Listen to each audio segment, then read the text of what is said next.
राधे राधे प्रिय भक्तों, स्वागत है आप सभी का आपके अपने आध्यात्मिक YouTube channel Vrindavan status gallery पर। और मैं हूं आपकी दोस्त सौम्या पंडित। श्री गणेशाय नमः, श्री सरस्वताय नमः, श्री लक्ष्मी नारायणाय नमः, श्री हरि विष्णवे नमः।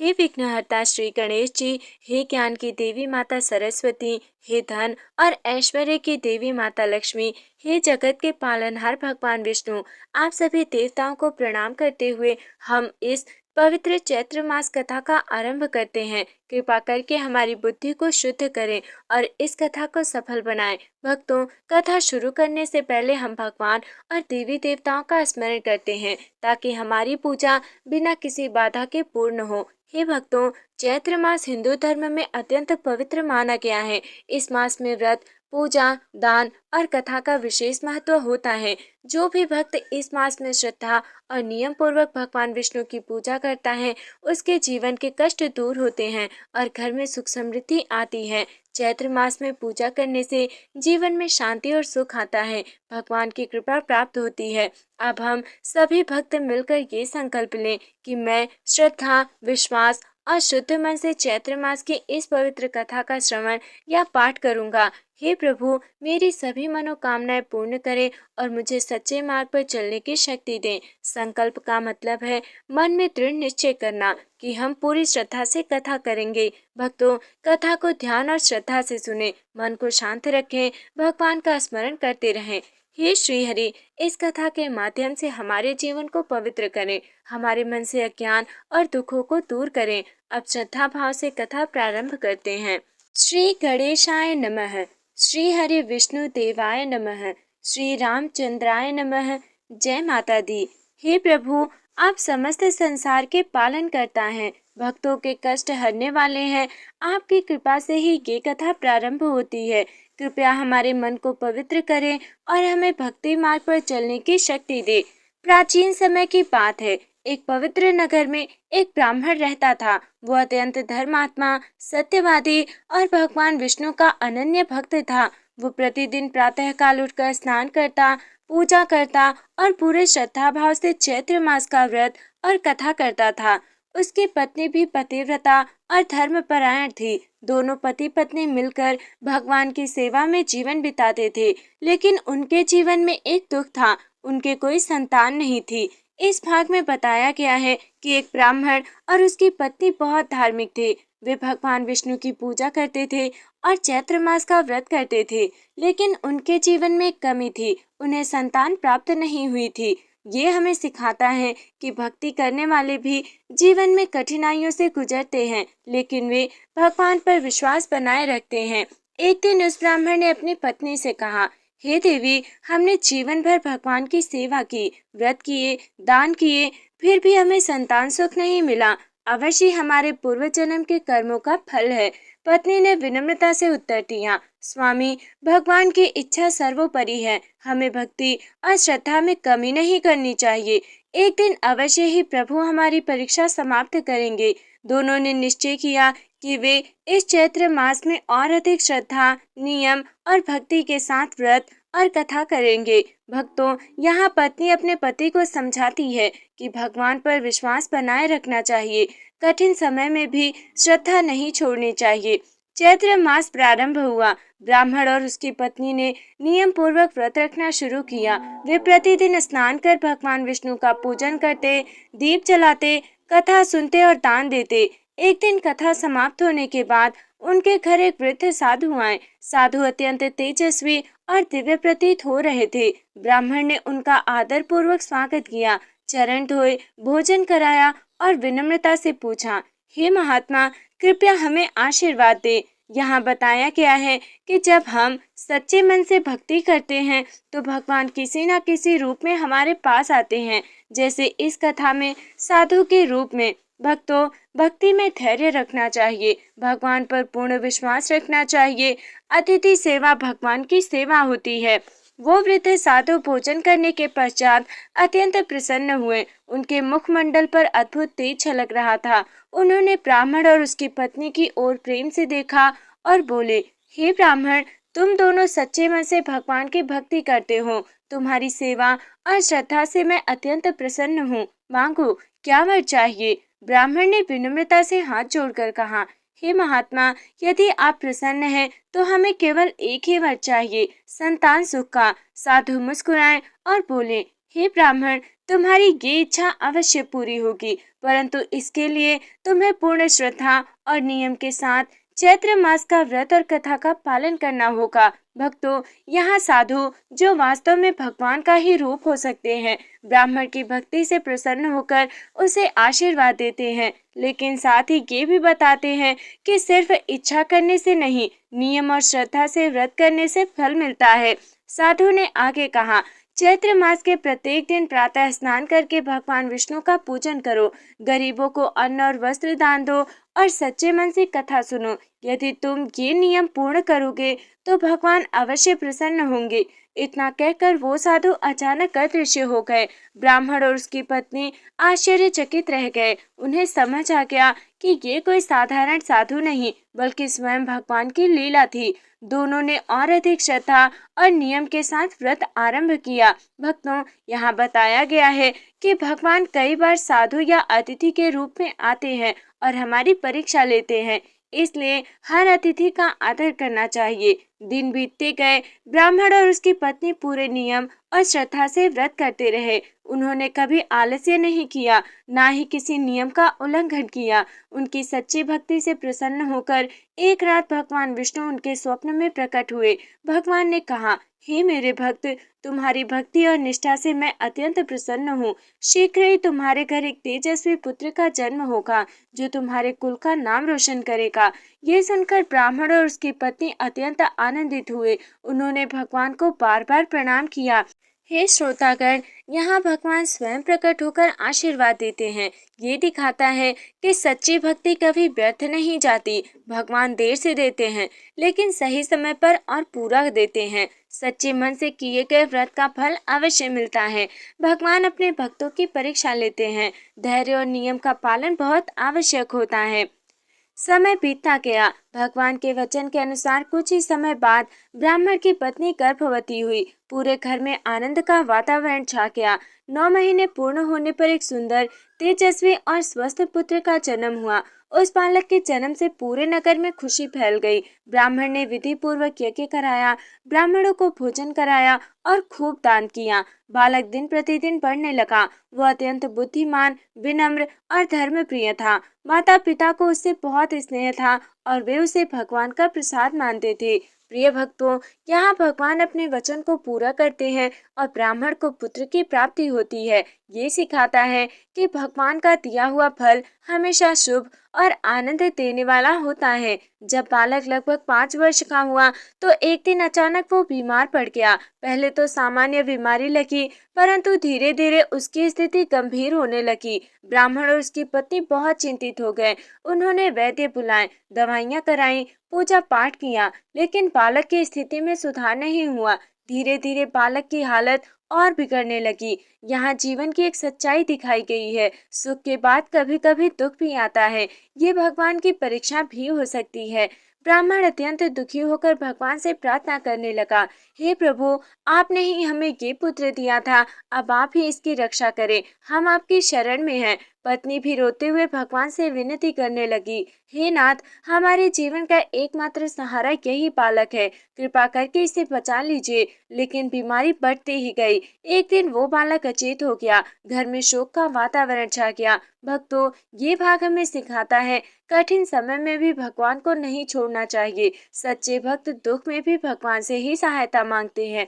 तभी अचानक वही दिव्य साधु पुनः उनके घर प्रकट हुए।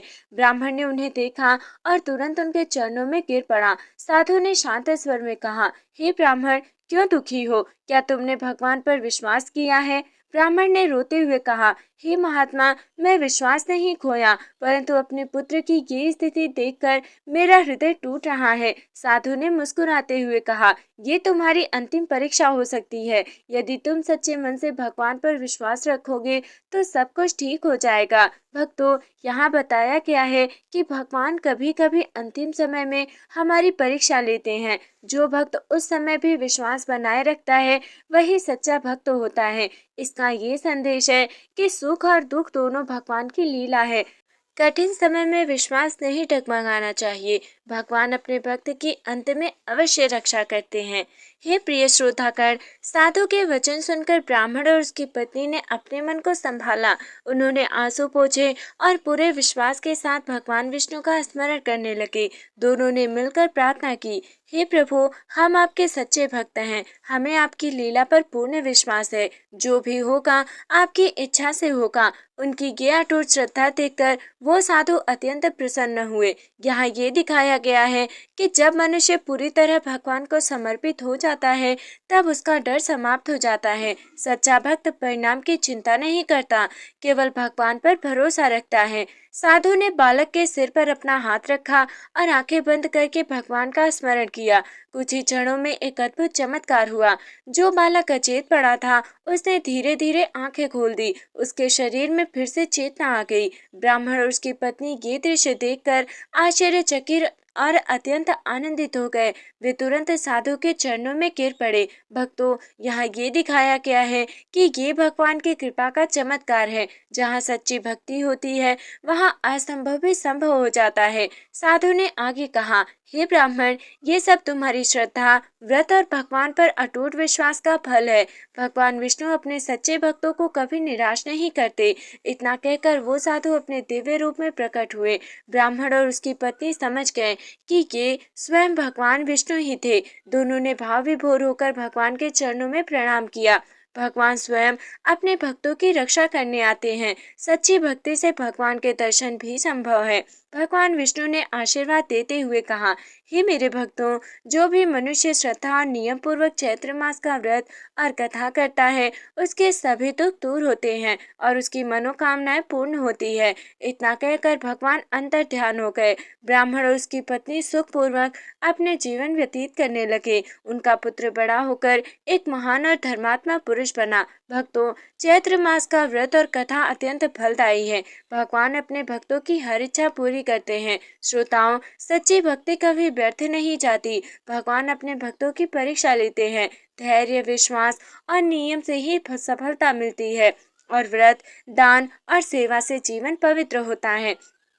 भक्तों, जो भी इस चैत्र मास की कथा का अध्याय 29 को श्रद्धा से सुनता या पढ़ता है उसके जीवन के दुख दूर होते हैं, घर में सुख शांति आती है और अंत में भगवान विष्णु की कृपा प्राप्त होती है। जब भगवान विष्णु अंतर ध्यान हो गए तब ब्राह्मण और उसकी पत्नी ने अपने जीवन को पूरी तरह धर्म और सेवा में समर्पित कर दिया। वे प्रतिवर्ष चैत्र मास में नियम पूर्वक व्रत करते, कथा सुनते और अन्य लोगों को भी इस व्रत का महत्व बताते। धीरे धीरे पूरे नगर में एक कथा फैल गई। लोग उस ब्राह्मण के घर आने लगे और चैत्र मास का व्रत रखने लगे। नगर में सुख, शांति और समृद्धि बढ़ने लगी। लोगों के कष्ट दूर होने लगे और हर घर में भगवान का नाम गूंजने लगा। भक्तों, जब व्यक्ति सच्ची भक्ति करता है तो उसका प्रभाव पूरे समाज पर पड़ता है। अच्छे कर्म और भक्ति फैलाने से समाज भी पवित्र होता है। हे भक्तों, चैत्र मास का व्रत अत्यंत पुण्यदायी माना गया है। जो व्यक्ति इस मास में प्रातः स्नान करता है, भगवान विष्णु का पूजन करता है, कथा सुनता या पढ़ता है, दान पुण्य करता है, उसके जीवन के सभी पाप नष्ट हो जाते हैं।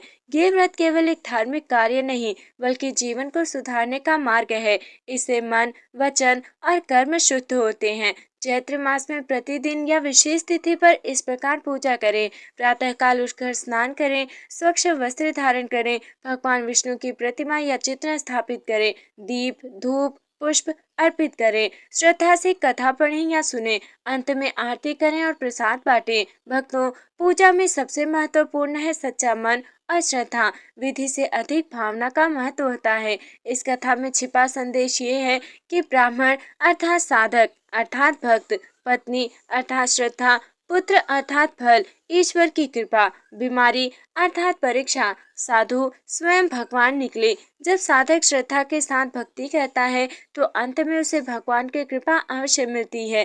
ये कथा एक केवल कहानी नहीं बल्कि जीवन का मार्गदर्शन है। हर व्यक्ति अपने जीवन में इस कथा को अनुभव कर सकता है। कभी भी भगवान पर विश्वास ना हटाए, यही अंतिम संदेश है। दुख को भी भगवान की लीला समझे, भक्ति, दान और सेवा को जीवन का हिस्सा बनाए। हे प्रभु विष्णु, जैसे आपने उस ब्राह्मण की रक्षा की, वैसे ही हम सब भक्तों की भी रक्षा करें। हमारे जीवन से दुखों को दूर करे और हमें सच्चे मार्ग पर चलने की शक्ति दे। जो भक्त इस अध्याय 19 संपूर्ण कथा को श्रद्धा से पढ़ता है, उसे संतान सुख समृद्धि प्राप्त होती है, उसके कष्ट दूर होते हैं और अंत में मोक्ष की प्राप्ति होती है। हे भक्तों, अब मन को शांत करके भगवान का ध्यान करें, अपनी आंखें बंद करें और अपने हृदय में भगवान विष्णु का सुंदर रूप देखें। चार भुजाओं वाले, शंख चक्र गदा और पद्म धारण किए हुए पीताम्बर पहने गरुड़ पर विराजमान प्रभु, उनके मुख पर करुणा और प्रेम झलक रहा है। वे अपने भक्तों की ओर स्नेह से देख रहे हैं। ध्यान का अर्थ है मन को भगवान में लगाना। जब हम ध्यान करते हैं तो मन हमारा शांत होता है और भगवान से जुड़ाव बढ़ता है। हे विष्णु भगवान, आप सृष्टि के पालन करता है, आप ही सबके रक्षक हैं।